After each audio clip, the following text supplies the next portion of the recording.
Welcome to Deep Dive with Dr. D.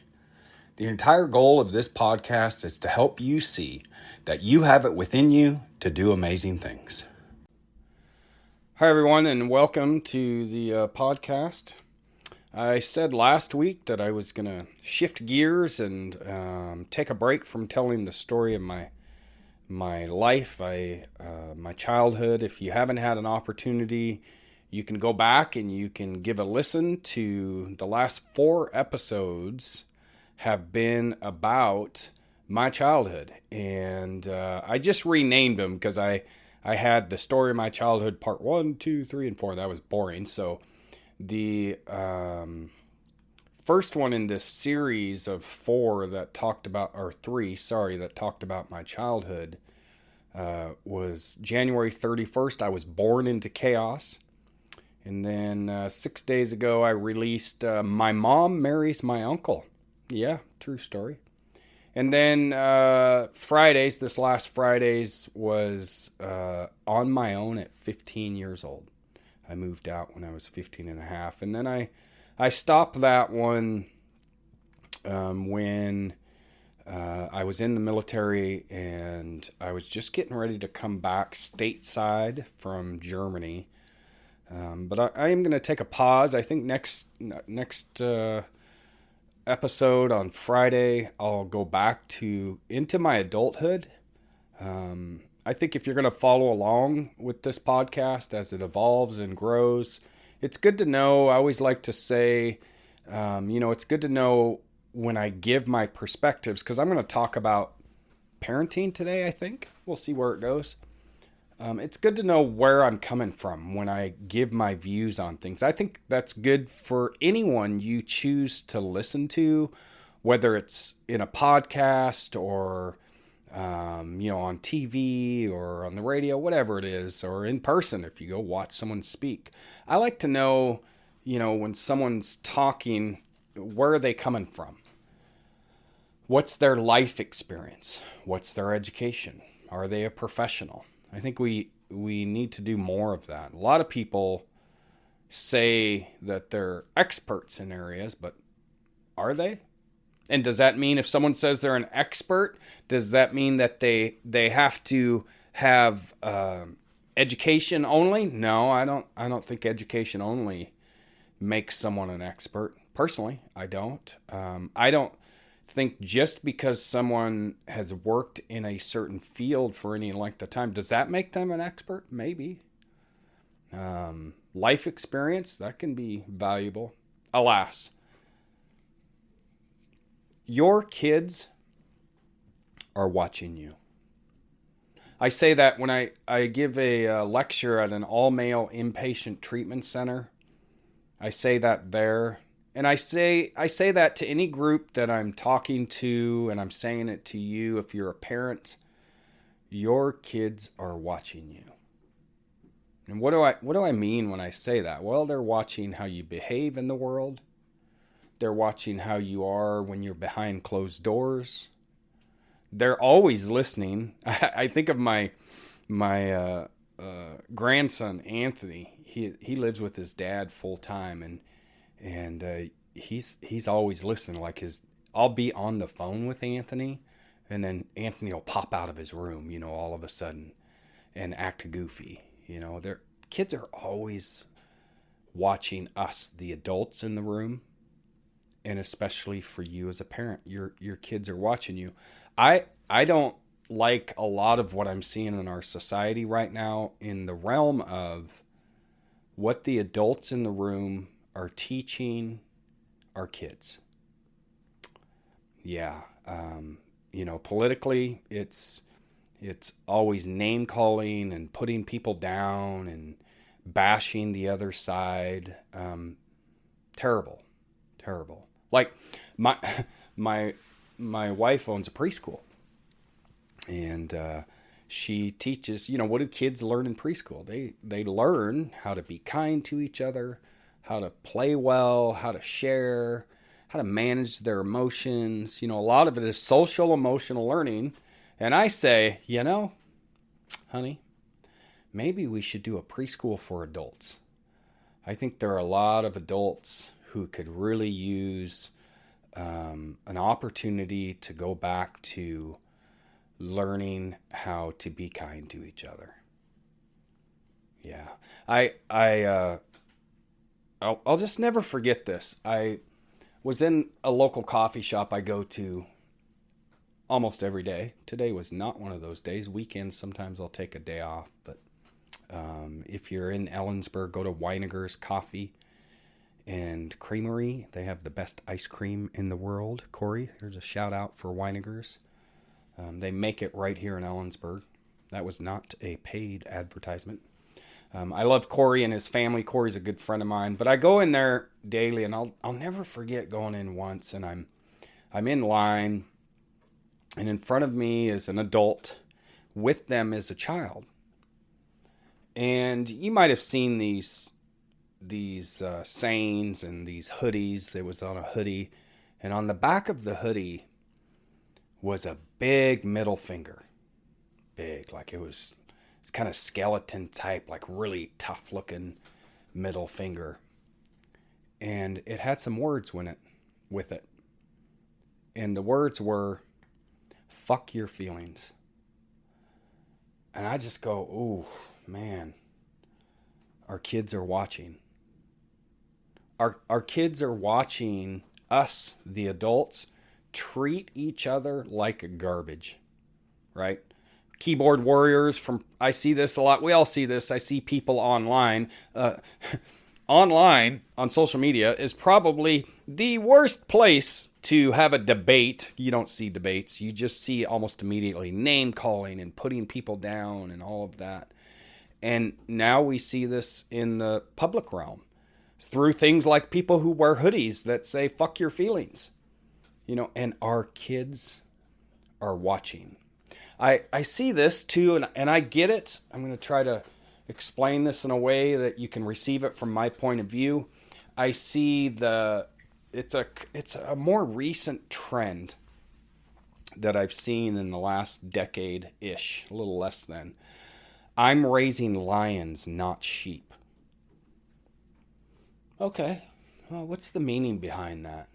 You want to raise, if it's like you want to raise a child in a way that they're self-sufficient and they're independent and they can think for themselves, that's great. But unfortunately, I don't think that's always what people are meaning. I see this almost attack, like always on the offense and not being vulnerable. In fact, I think I'm raising lions, not sheep, for boys, for men especially. It's like, be tough. Be the toughest one in the room. Don't be vulnerable. Don't have feelings. I grew up in an era, if you listen to any of my podcasts talking about my childhood, with my mom, we weren't allowed to have feelings. We just weren't. Gen Xers and baby boomers, like us or not, we were raised in an era where it was like, stuff your feelings. If you want something to cry about, I'll give you something to cry about. Tough, be tough, tough it up. And then I also think of, this is new for me, that we live in the preschool. I'm recording these. We live upstairs. The preschool's downstairs. Right now as I'm recording this, it's a Sunday, so no kids are here. But we teach the kids, we teach our children in society how to manage their feelings, 3 to 5. Katrina does great work in that realm. Social emotional learning, right? We hear all of that. But at what age do we stop allowing kids to feel? At what point are we parents, telling our kids, whether directly or indirectly, that having feelings aren't okay? And I remember growing up, you want something to cry about, I'll give you something. If you're going to cry, go to your room. It's like, oh man.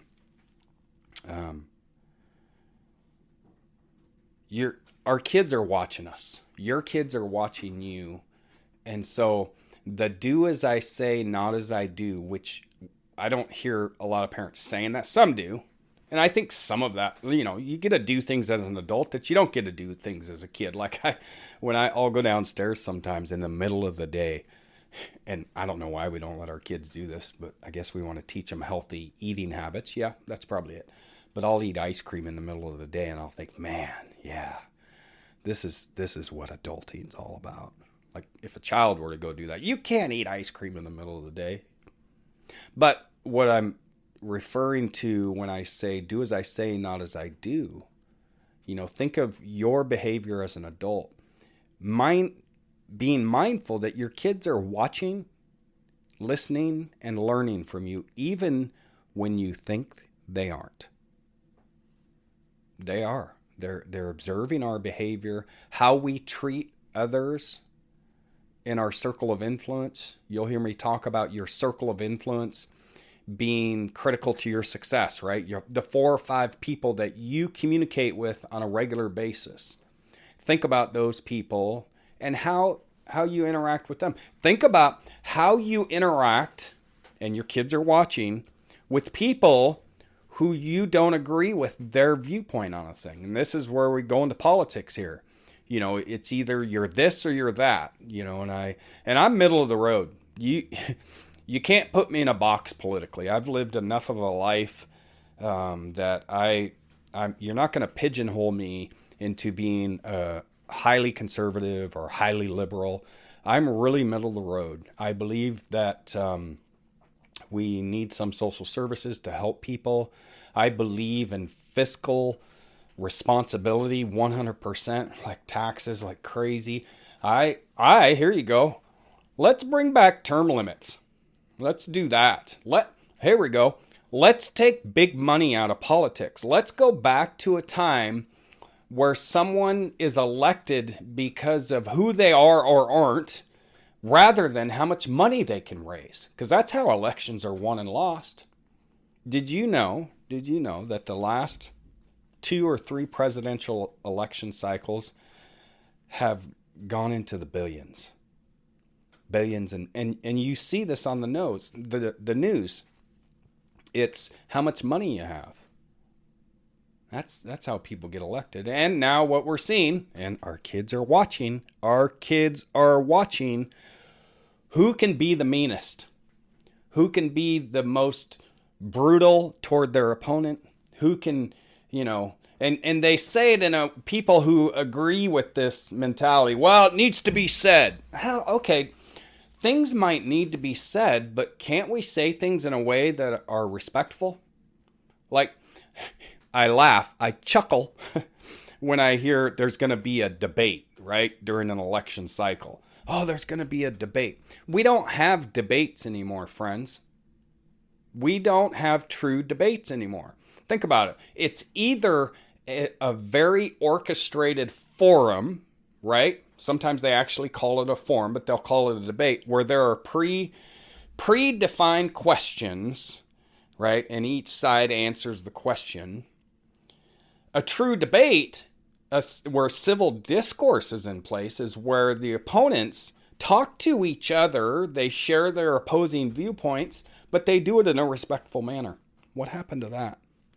Why do we think it's okay to be mean-spirited, putting our opponent down as a recourse to try to give us a leg up?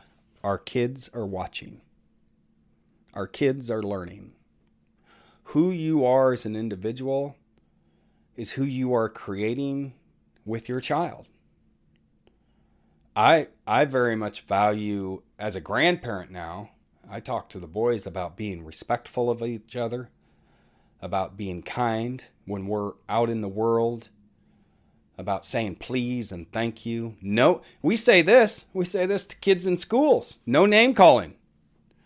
Then I say this to our school administrators, who are probably some who are, it's okay to name call outside of the school. It's okay to wear clothing that says fuck your feelings, but then you're in other environments and all of a sudden, nope, don't do that, Junior. It's like, oh my gosh. Your kids are watching. So let me talk specifically about parenting and give you some hope. You can change your behavior. If you struggle, if you're a parent right now of a child and you have created some dysfunctional stuff because of your behavior, I have been guilty of that. You can make a change. You can get help, educate yourself, go to counseling, talk to people who you view as being good parents and healthy parenting. You can go to classes. You can turn the ship around. Now, I'll say that to say this. It might be a little late. Yeah, I know. You're like, what? Yeah.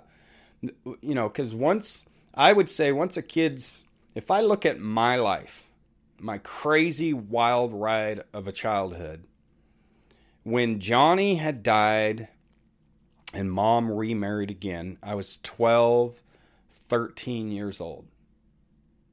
Yeah. Yep, I was 13. It was too late.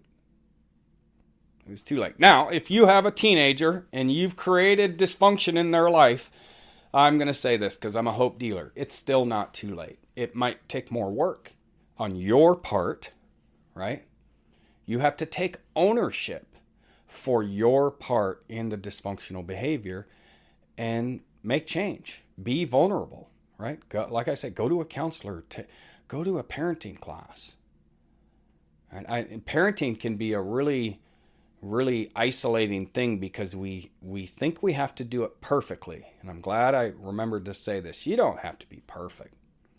Like I cuss around the grandsons all the time. I do. Here's what else I have done with my grandsons and my son. And I want you to think about this for yourself. And this is being vulnerable with the kids in your world that you're raising and you're having an impact on. And it's apologizing for your behavior and then turning that behavior around. Right? I can't remember when it was, but I got angry. I got heated and I lost it. And I talked to my grandson and I said, you know what, grandson? What I did was unacceptable. I tell you to be kind and be respectful and speak your piece, but do it in a kind, respectful way. And I did not do that. And I apologize. And I've done that with my son. He was there because he was the one that I did this with. We had an argument in a pumpkin patch. Good job, Dad. And this is me, the adult, who has an adult son. Well, you know what I needed to do? I needed to right that ship, and I apologized to him. And now, here's what else I'm going to say. You can apologize all day long, but if you don't change the behavior, don't expect that the results are going to be different.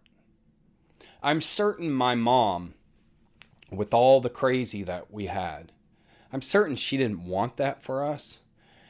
I don't remember my mom ever doing any of what I'm suggesting to you. Like sitting down with us and apologize. Oh, kids, I'm sorry. I got, brought another man into your life. God, I'm sorry. I just never. Later, much later in life, we had some really good talks. But you can apologize till you're blue in the face, but if you don't change the behavior, then stop apologizing because it's for naught. And here's something else. Kids are intuitive. They're smarter than we give themselves credit. They're always watching and observing. Like this has really been right in my face since we opened the preschool, right? Like these kids, 3 to 5 years old. They are watching and observing their surroundings.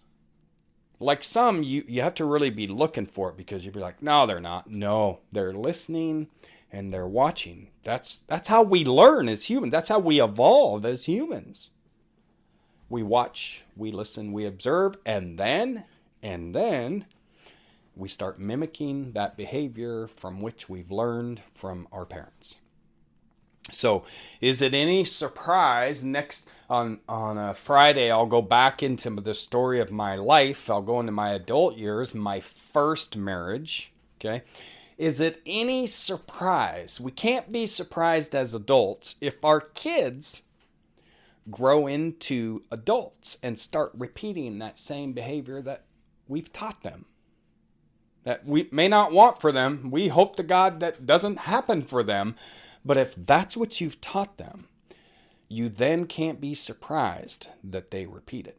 You then can't blame them, right? And so, and here's other, and I get this to a point. Some people say, well, once you're an adult, you know, you have to own your behavior. It's your behavior. I'm like, oh, okay, hold on. Is it that simplistic? I don't think so. I really don't. So, is it any surprise that my behavior in relationships started out dysfunctional from a young age, from my very first relationships with women? Terrible, right? My first marriage was pretty much mimicked what I learned as a child from my mom. There was drinking, there was infidelity, there was always this, well, I'll just quit. I remember going to my mom, and I think this happened for my siblings too, when we became adults and got into our first marriages and relationships. I remember going to my mom once with a relationship problem, right? Like I was struggling in my relationship, and what did she say to do? Do you think my mom said, hey, well, son, you need to sit down and you need to talk about it and you need to try to figure out? Do you think she said that? No.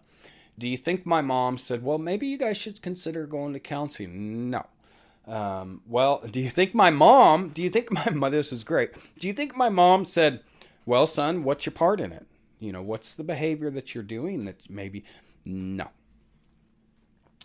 Here we go. You ready? Here's what my mom suggested I do. Oh, you should just leave. You should just leave. I'll never forget that. I'm like, oh my gosh. And of course she did, because that's all she knew. Excuse me. Our kids are watching us. They're learning from us. They're taking on our behavior. They are us. Right.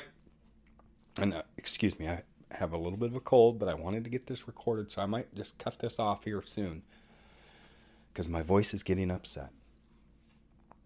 Our kids are watching us. They're learning from us. They're adapting from us.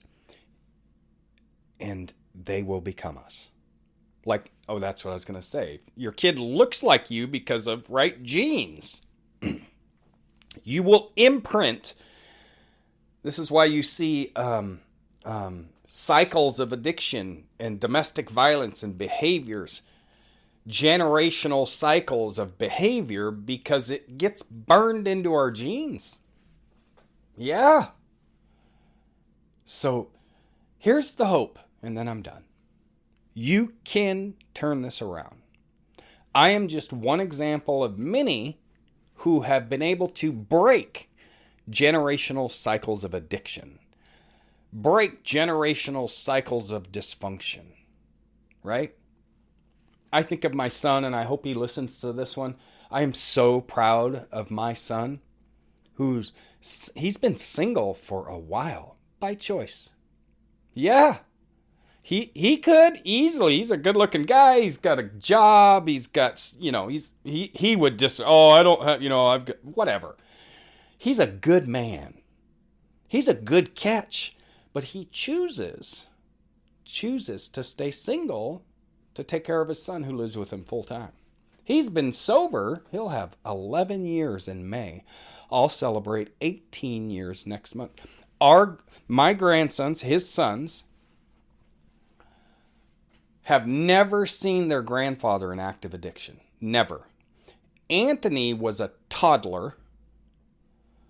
So when he was young, preschool age, his dad had a little bit of active addiction going on, but he's been sober. Anthony's 14 for 11 years. Alaric's never seen his father in active addiction. Breaking generational cycles of addiction. Also with the boys, teaching them that it's okay to have feelings. It's okay to struggle. teaching them to be kind with others, teaching them that what you see on the screen is not what we, the Douglas boys, view as good behavior in the world. So there is hope. If I can do this, I'm nobody special. If you've listened to any of my podcasts, if you've watched me speak, if you know me at all, you know I say I'm not the smartest guy in the room. I'm not. But what I do is keep an open mind and educate myself in those areas that I want to improve in. And I hope that for you. Until next time, signing off. As always, thanks for listening. Episodes are released twice a week, Mondays and Fridays. You can also follow me on my other social media channels in the description.